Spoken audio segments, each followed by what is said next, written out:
Hello my dear friends, ఎలా ఉన్నారు? Welcome back to our YouTube channel PNG financial advisor. So ఈరోజు మీ ముందుకి వీక్లీ 7 పిక్స్తో రావడం జరిగిందండి. ఇక్కడ నెంబర్ 2 ఎందుకు ఇవ్వడం జరిగిందంటే ఆల్రెడీ ప్రీవియస్లీ నెంబర్ 1 ఆల్రెడీ మన టెలిగ్రామ్ ఛానల్లో ట్విట్టర్లో పోస్ట్ చేయడం జరిగింది. బట్ వీడియో అయితే చేయలేదు. కాకపోతే వీడియో చేయకపోవడం వల్ల చాలా తక్కువ మందికి రీచ్ అయ్యింది, అది చాలా తక్కువ మంది ఇన్వెస్ట్ చేశారనే ఉద్దేశంతో ఇప్పుడు వీడియోలో ఎక్స్ప్లెయిన్ చేయడం జరుగుతుంది. సో ఇక్కడ మీరు చూసినట్టయితే 50+ investors saved this small case అని చెప్పేసి. సో ఈ స్మాల్ కేస్ అనేది మంచి రిటర్న్స్ ఇచ్చిందండి. సో జస్ట్ మార్చ్ 28ని రెఫర్ చేయడం జరిగింది 7 స్టాక్స్తో. అండ్ 2 వీక్స్లో మనకి ఆల్మోస్ట్ 8 to 9% వరకు రిటర్న్స్ అయితే రావడం జరిగింది just in 15 days. So positional traders గురించే ఈ పోర్ట్ఫోలియో ఇవ్వడం జరిగింది. అంతకుముందు ఏదైతే మార్చ్ 10న ఎగ్జాక్ట్లీ 1 month బ్యాక్ పోర్ట్ఫోలియో ఇచ్చానో 30,000 రూపీస్ పోర్ట్ఫోలియో ఏదైతే ఇచ్చానో మన పిఎన్జీ అఫీషియల్లో, అది ఇప్పుడు ఇక్కడ 17% కనిపిస్తుందండి. బట్ యాక్చువల్గా మనకి స్మాల్ కేసులో చూద్దాం. ఇప్పటి వరకు మనం టోటల్గా క్రియేట్ చేసిన స్మాల్ కేసెస్ 28 అండి. 28 ఈరోజు స్మాల్ కేసుతో కలుపుకున్నట్టయితే. సో ఓవరాల్గా 27లో not even a single small case in negative అండి. ఇప్పటి వరకు ఉన్న ఒక్క స్మాల్ కేస్ కూడా నెగిటివ్ రిటర్న్స్ ఇవ్వలేదు. సో దీంట్లో ఎటువంటి సంశయము లేదు. సో ఫస్ట్ స్మాల్ కేస్ మనం స్టార్ట్ చేసింది మార్చ్ 28, 2020న. ఇప్పుడు ఆల్మోస్ట్ 2 years నుంచి నేను రెఫర్ చేస్తూ ఉన్నాను స్టాక్స్ని యూట్యూబ్ ఛానల్లోను అండ్ టెలిగ్రామ్లోను. సో ఫస్ట్ స్మాల్ కేస్ ఏదైతే 50 రూపీస్ బిలో ఉందో అది 311% హైయెస్ట్గా రిటర్న్స్ ఇవ్వడం జరిగింది. లోయెస్ట్గా చూసుకున్నట్టయితే న్యూ ఇయర్ది 1.4% వరకు రిటర్న్స్ ఇవ్వడం జరిగింది. But not even a single small case in negative. అయితే 30,000 పోర్ట్ఫోలియో లాస్ట్ 1 monthలోనే 20% రిటర్న్స్ ఇచ్చిందండి, which is very good. So these are the stocks అండి: Angel One, Kopran, Mangalam, Ester Industries, Manali Petrochem, INEOS, Kirloskar Ferrous, Godavari Power and Savita Oil Technologies. So ఈ 11 స్టాక్స్తో ఈ 9 స్టాక్స్తో 30,000 పోర్ట్ఫోలియోని create చేయడం జరిగింది. Ultimately చాలా మంచి రిటర్న్స్ ఇవ్వడం జరిగింది. ఈ రోజు కూడా ఒక 7 స్టాక్స్తో మీకు weekly 7 pics పోర్ట్ఫోలియోను temporarily 15 to 30 days, 45 days అంటే 2 weeks to 2 months వరకు ఎవరైతే పొజిషనల్ ట్రేడర్స్ ఉంటారో వాళ్ళ గురించి అని చెప్పేసి మీరు స్టాక్స్ని నోట్ డౌన్ చేసుకోవచ్చు. అదర్వైజ్ డిస్క్రిప్షన్లో లింక్ ఇవ్వడం జరుగుతుంది. ఆ లింక్ని మీరు ఫాలో అవ్వచ్చు, డైరెక్ట్లీ ఇన్వెస్ట్ చేయవచ్చు స్మాల్ కేసులో with 1 click. So Tata Metaliks, Panama Petrochem, Godavari Power and Gujarat Ambuja, Apcotex, CRM Silk and Filatex Industries. So last 2 stocks వచ్చేసి కాస్త రిస్కీ స్టాక్స్ అండి. మిగిలిన స్టాక్స్ అన్నీ కూడా చాలా మంచి ఫండమెంటల్లీ స్ట్రాంగ్ ఉన్న స్టాక్స్ అనమాట. సో ఈచ్ స్టాక్లో 20 షేర్స్ని బై చేయడం జరిగింది. ఓవరాల్గా మనకి మ్యాక్సిమం అమౌంట్ మనకి ఇక్కడ అవసరం పడేది 59,221 అండి. ఒకవేళ 60,000 మీరు ఇప్పుడు ఉన్న టైంలో ఇన్వెస్ట్ చేయాలనుకుంటే కనుక this is the best portfolio as per my view అనమాట. సో వీటి యొక్క టెక్నికల్ ఇండికేషన్స్ చూద్దాం, అలాగే యాజ్ వెల్ యాజ్ ఫండమెంటల్స్ని కూడా చూద్దాం. టెక్నికల్గా చూసినట్టయితే టాటా మెటాలిక్స్లో మనకి ఒక హ్యూజ్ కరెక్షన్ తర్వాత 1380 లెవెల్స్ నుంచి ఒక హ్యూజ్ కరెక్షన్ తర్వాత రికవరీ అయితే కనిపిస్తూ ఉంది. సిమెట్రిక్ ట్రయాంగిల్ అనేది ఫామ్ అవుతుంది. 875లో లాస్ట్ ఫ్రైడే క్లోజ్ అయ్యింది. 878 కంటే ఎబో క్లోజ్ అయినట్టు అయితే కమింగ్ డేస్లో it will go further 1000 levels అండి. This is the first stock. And second stock వచ్చేసి పనామా పెట్రో అండి. సో పనామా పెట్రోని మనం ప్రీవియస్లీ చాలాసార్లు రెఫర్ చేయడం జరిగింది. 110 రూపీస్లో, 120 రూపీస్లోను షార్ట్ టర్మ్కి అండ్ 270 రూపీస్లోను. సో అప్పటి నుంచి కన్సాలిడేషన్లో కనిపిస్తుంది. ఫస్ట్ టార్గెట్ని రీచ్ అయ్యి మల్టిపుల్ టైమ్స్ బ్రేక్ అవ్వడం జరిగింది. బట్ ఇప్పుడు 310 లెవెల్స్లో కనిపిస్తూ ఉందండి, 304 లెవెల్స్లో కనిపిస్తుంది. 310 లెవెల్స్ బ్రేక్ ఇచ్చిందంటే కనుక మనకి కమింగ్ డేస్లో 350 to 360 రూపీస్ కూడా ఇందులో వెళ్ళే ఛాన్సెస్ కనిపిస్తుంది. So GPIL is the third stock అండి. జీపీఐఎల్ కూడా మనకి ఇక్కడ మంచి కప్ అండ్ హ్యాండిల్ ప్యాటర్న్ అయితే ఇక్కడ కనిపిస్తూ ఉంది. సో అప్పర్ సైడ్ మూవ్మెంట్ చూసుకున్నట్టయితే మనకి 462 ఈజ్ ద మేజర్ రెసిస్టెన్స్ అండి. సో 462 లెవెల్స్లో ఆగస్ట్లో మనకి కరెక్షన్ కనిపించింది. వన్స్ ఇది ఈసారి కనుక స్ట్రాంగ్ వాల్యూమ్స్తో బ్రేక్ అయినట్టయితే కనుక మంచి బుల్లిష్నెస్ ఉండే అవకాశం కనిపిస్తుంది. కమింగ్ డేస్లో ఎర్నింగ్స్ రిపోర్ట్స్ కూడా రాబోతున్నాయి కాబట్టి గోదావరి పవర్ అనేది మంచి బుల్లిష్ ర్యాలీ చూపించే అవకాశాలు కనిపిస్తున్నాయి. ఇక్కడ వాల్యూమ్ అక్యుములేషన్ కూడా మనకి క్లియర్ ఇండికేషన్ ఇస్తూ ఉంది. థర్డ్ స్టాక్ వచ్చేసి. ఫోర్త్ వన్ వచ్చేసి గుజరాత్ అంబుజా అండి. గుజరాత్ అంబుజాని కూడా లాంగ్ టర్మ్ పిక్గా మన టెలిగ్రామ్ ఛానల్లో రెఫర్ చేయడం జరిగింది. సో 125 లెవెల్స్ నుంచి దీన్ని రెఫర్ చేయడం జరిగిందండి. 125లో ఇనీషియల్గాను, present around entry level around 100 రూపీస్లోను వీడియోలో ఇనిషియేట్ చేయడం జరిగిందండి. బట్ ప్రజెంట్ ఇది 260 లెవెల్స్లో ట్రేడ్ అవుతుంది. Still there is a good chance for the further up move అనమాట. So whoever willing to invest for long term, they can consider this as a long term pick also. But ఈ వ్యూలో మాత్రం టెంపరీగా పొజిషనల్కి ఇస్తున్నాను కాబట్టి 300 to 320 rupees 10 to 15% returns గురించి దీంట్లో expect చేయవచ్చు. ఆప్కోటెక్స్ అండి నెక్స్ట్ స్టాక్ వచ్చేసి, అండ్ ఆప్కోటెక్స్ వచ్చేసి 398 రూపీస్లో క్లోజ్ అయింది.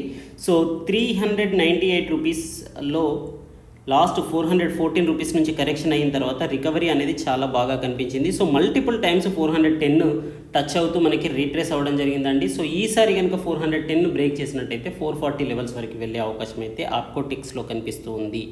సిఆర్ఆమ్ అండి నెక్స్ట్ స్టాక్ వచ్చేసి, సిఆర్ఆమ్లో లాస్ట్ 5 డేస్ నుంచి చూసుకున్నట్టయితే చాలా మంచి వాల్యూమ్స్తో బుల్లిష్నెస్ అనేది కనిపిస్తుంది అండ్ బ్రేక్ ఈవెన్ ఇచ్చిందండి. రెసిస్టెన్స్ లెవెల్ అయినా 516 లెవెల్స్ని బ్రేక్ చేయడం జరిగింది లాస్ట్ 2 డేస్ బ్యాకే. సో 551లో ప్రజెంట్ ఇది క్లోజ్ అవ్వడం జరిగింది. సో కమింగ్ డేస్లో దీంట్లో ఈ బులిష్నెస్ అనేది కంటిన్యూ అయ్యే అవకాశాలు అయితే కనిపిస్తున్నాయి. But little bit risky stock, అందుకే ఓన్లీ 20 షేర్సే దీంట్లో బై చేయమని చెప్పడం జరిగింది అనమాట. సో ఫిలాటెక్స్ అండి, ఫిలాటెక్స్ని కూడా షార్ట్ టర్మ్ పిక్కి 94 రూపీస్లో ఇనిషియల్లీ మనం దీన్ని సజెస్ట్ చేయడం జరిగింది. టార్గెట్ 120 ఆల్రెడీ రీచ్ అయ్యింది అప్పుడు, అండ్ ప్రజెంట్ చూసుకున్నా కూడా టార్గెట్స్ కంటే ఎబోనే ట్రేడ్ అవుతుంది. సో దీంట్లో రెసిస్టెన్స్ లెవెల్ వచ్చేసి 140 లెవెల్స్ అండి. సో 130 లెవెల్స్లో ప్రజెంట్ ట్రేడ్ అవుతుంది. కమింగ్ డేస్లో మంచి మార్కెట్ కండిషన్స్ ఉన్నట్టయితే 140 లెవెల్స్ని మళ్ళీ టచ్ అయ్యే అవకాశం కనిపిస్తుంది. 140 to 145 వెళ్ళినా కూడా మనకి 5 to 6% వరకు దీంట్లో రిటర్న్స్ అయితే వచ్చే అవకాశాలు కనిపిస్తున్నాయి. సో టెక్నికల్గా అన్ని రీట్రేస్మెంట్ ఫేజ్లో కనిపిస్తూ ఉన్నాయి, 52 వీక్ కంటే బిలోనే ఉన్నాయి. సో ఓవరాల్గా చూసుకున్నట్టయితే టెక్నికల్గా స్ట్రాంగ్గా కనిపిస్తున్నప్పటికీ మనం ఫండమెంటల్స్ చూడాలి కాబట్టి టాటా మెటల్స్ యొక్క ఫండమెంటల్స్ చూసినట్టయితే లాస్ట్ ఫ్రైడే రోజున 5% వరకు గెయిన్ అయ్యి క్లోజ్ అవ్వడం జరిగింది 875 రూపీస్లో. ఆర్ఓసి 25% ఎబో ఉంది, ఆర్ఓఈ 20% ఎబో ఉంది. పీఈజీ రేషియో 1 కంటే బిలో ఉంది, ఎర్నింగ్ పర్ షేర్ 82.3 ఉంది. So interest coverage ratio also positive and change in promoter holding positive అండి. 9.94% ప్రమోటర్ స్టేక్ని బై చేయడం జరిగింది. టాటా గ్రూప్ ఆఫ్ కంపెనీస్లో స్మాల్ క్యాప్ ఉన్న కంపెనీ టాటా మెటాలిక్స్ అండి, విచ్ ఈస్ వెరీ అట్రాక్టివ్. 60% వరకు ప్రమోటర్ హోల్డింగ్ ఉంది. అండ్ డెట్ చూసుకున్నట్టయితే కేవలం 153 crores, debt to equity 0.11, debt to profit అనేది 0.7 అనమాట. సో ఇంట్రెన్సిక్ వాల్యూ మీరు చూసినట్టయితే 1027 కనిపిస్తుందండి. I am expecting at least 1000 levels in coming days. So this is the first stock అండి, ఫండమెంటల్గా బాగుంది. And next stock Panama Petrochem చూసినా కూడా మనకి 304లో ప్రజెంట్ క్లోజ్ అవడం జరిగింది, 1%తో ఫ్రైడే రోజున పాజిటివ్ చూసుకున్నట్టయితే. ఈ స్టాక్ యొక్క ఎర్నింగ్ పర్ షేర్ చూసినా కూడా 38.27 ఉంది. So at least I'm expecting a 400 levels in coming days. So ROC చూడండి వెరీ అట్రాక్టివ్ 34%, అండ్ డెట్ చూసుకున్నట్టయితే కేవలం 49.7 crores, డెట్ టు ప్రాఫిట్ అనేది 1 కంటే బిలో ఉంది. ఈవెన్ 0.37 అంటే 0.5 కంటే బిలో ఉంది. అంటే ఫస్ట్ సింగిల్ క్వార్టర్ ప్రాఫిట్స్తో it can resolve its debts issues అండి. So it is a temporary debt, it is not a big issue. So debt free కంపెనీస్ని చూడండి ఈ టైంలో ఎప్పుడైనా సరే. ఫండమెంటల్గా చూసినట్టయితే లో డెట్ ఉన్న కంపెనీని, డెట్ ఫ్రీ ఉన్న కంపెనీని చూడండి. So it will give you good returns because they will save the interest cost on their earnings అనమాట. సో ఇంట్రెస్ట్ కవరేజ్ రేషియో 39.6 ఉంది. దీంట్లో కూడా చేంజ్ ఇన్ ప్రమోటర్ హోల్డింగ్ పాజిటివ్గా 2.12% ఉంది, which is positive. Next stock వచ్చేసి థర్డ్ వన్ గోదావరి పవర్ అండి. So Godavari power కూడా మనకి 440 లెవెల్స్లో క్లోజ్ అవ్వడం జరిగింది. డెట్ చూసుకున్నట్టయితే 469 crores ఉంది. సో డెట్ టు ప్రాఫిట్ అనేది మనకి 1 కంటే బిలో ఉంది, 0.73, which is attractive. ROC is 37% అండి. ఈవెన్ రిటర్న్ ఆన్ ఈక్విటీ కూడా 37.4%. సో ఎర్నింగ్ పర్ షేర్ వచ్చేసి 98.4 అండి. సో అట్లీస్ట్ 600 లెవెల్స్ అయితే దీంట్లో వచ్చే అవకాశం అయితే ఐఎమ్ షూర్ అండి. Maybe it can take a and it will test the patience, but it is for sure it will reach to the 600 levels and Godavari Power అనేది. Don't underestimate this stock, it is much better than Tata Power, much better than Adani Power అండి. So you have to be patient about it. So Gujarat Ambuja అనేది ROC చూసుకున్నట్టయితే మనకి 27% కంటే above ఉంది, 22% ROE ఉంది. Earning per share 19.2 ఉంది, కాస్త తగ్గింది. లేటెస్ట్ క్వార్టర్లో రిజల్ట్ చూసుకున్నట్టయితే కాస్త ప్రీవియస్ క్వార్టర్ కంటే తగ్గడం కనిపిస్తూ ఉంది. బట్ ఓవరాల్గా స్టాక్ అనేది ఫండమెంటలీ స్ట్రాంగ్ ఉంది. డెట్ టు ఈక్విటీ చూసుకున్నట్టయితే 0.07, 122 crores మాత్రమే డెట్. డెట్ టు ప్రాఫిట్ చూసుకున్నట్టయితే 0.36%. So change in promoter holdings దీంట్లో కూడా పాజిటివ్గా ఉందండి. ఎక్కడైతే ప్రమోటర్స్ ఈ లాస్ట్ ఫ్యూ ఇయర్స్ నుంచి సెల్ చేస్తున్నారో వాటికి కాస్త దూరంగా ఉండండి, కాస్త అబ్జర్వ్ చేయండి. ఎందుకంటే ప్రమోటర్స్ స్టేక్ని సేల్ చేస్తున్నారంటే we have to avoid the stock అనమాట. సో ఆప్కోటెక్స్ ఇండస్ట్రీస్లో కూడా ప్రమోటర్స్ కాస్త బై చేయడం కనిపిస్తుంది, అందుకే సెలెక్ట్ చేశాను. డెట్ అనేది తక్కువగా ఉంది, కేవలం 36.3 crores. రిటర్న్ ఆన్ ఈక్విటీ అనేది 15.8% ఉంటే ఆర్ఓసి అనేది 19.8% ఉంది. పీఈజీ రేషియో దీంట్లో 1 కంటే ఎబో ఉన్నప్పటికీ ఎర్నింగ్ గ్రోత్ అనేది సో క్వార్టర్లీ ఎర్నింగ్స్ అనేవి 43% గ్రోత్ ఉండడం వల్ల కమింగ్ డేస్లో maybe it can go further rallies అనేది అయితే ఇక్కడ మనం అర్థం చేసుకోవచ్చు. సో దీంట్లో మాత్రం టెంపరీగా పొజిషనల్గానే వ్యూ ఉంచండి, మరీ లాంగ్ టర్మ్కి అయితే కాదు. So coming quarter results and next quarter results వరకు అబ్జర్వ్ చేయండి. 420, 430 లెవెల్స్ వచ్చిందంటే కనుక దీంట్లో నుంచి ఎగ్జిట్ అయిపోవచ్చు అనమాట. సిఆర్ఎం సిల్క్ చూసుకున్నట్టయితే మనకి 6% ర్యాలీ అనేది ఫ్రైడే రోజున కనిపించిందండి. 551 లాస్ట్ 5 days నుంచి చాలా మంచి బుల్లిష్ ర్యాలీ కనిపించిందండి. So it is around 550 at all time high అనుకుంటున్నాను. నో ఆల్ టైమ్ హై అనేది మనకి 740 లెవెల్స్ కూడా ఉంది January 2018లో. సో 5 yearsలో చూసుకున్నట్టయితే కూడా దిస్ ఈజ్ నాట్ ద 2018 తర్వాత ఈ లాస్ట్ 4 yearsలో చూసుకున్నట్టయితే this is the highest price అండి. So which is very attractive టెక్నికల్గా చూసినట్టయితే. బట్ ఫండమెంటల్లీ మాత్రం కాస్త కాషియస్గా ఉండండి, ఎందుకంటే సేల్స్ గ్రోత్ తగ్గుతుంది, ప్రాఫిట్స్ వేరియేషన్ తగ్గుతుంది. లేటెస్ట్ క్వార్టర్ రిజల్ట్స్ మాత్రం బాగున్నాయి, 150% రిటర్న్స్ అనేది ఇంప్రూవ్ అవ్వడం జరిగింది లేటెస్ట్ క్వార్టర్స్లో. That's why I selected the stock for temporary positional view only. So the last stock వచ్చేసి ఫిలాటెక్స్ ఇండియా అండి. ఫిలాటెక్స్ ఇండియా వచ్చేసి 130 రూపీస్లో క్లోజ్ అవ్వడం జరిగింది లాస్ట్ ఫ్రైడే రోజున చూసుకున్నట్టయితే. Return on equity 24%, return on capital employed 22%, which is attractive. PG ratio is 0.17, earning per share is 15.4.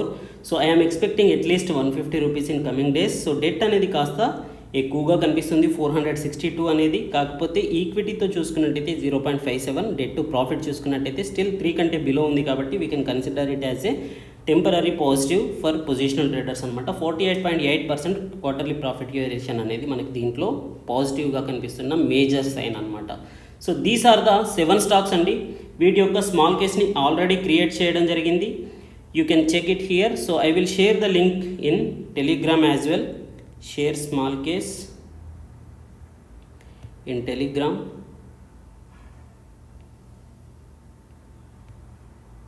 So PNG అఫీషియల్లో share చేస్తున్నానండి. You can invest in that and you can view in the description also as well. That's it for today అండి. Thank you, good luck, జై హింద్.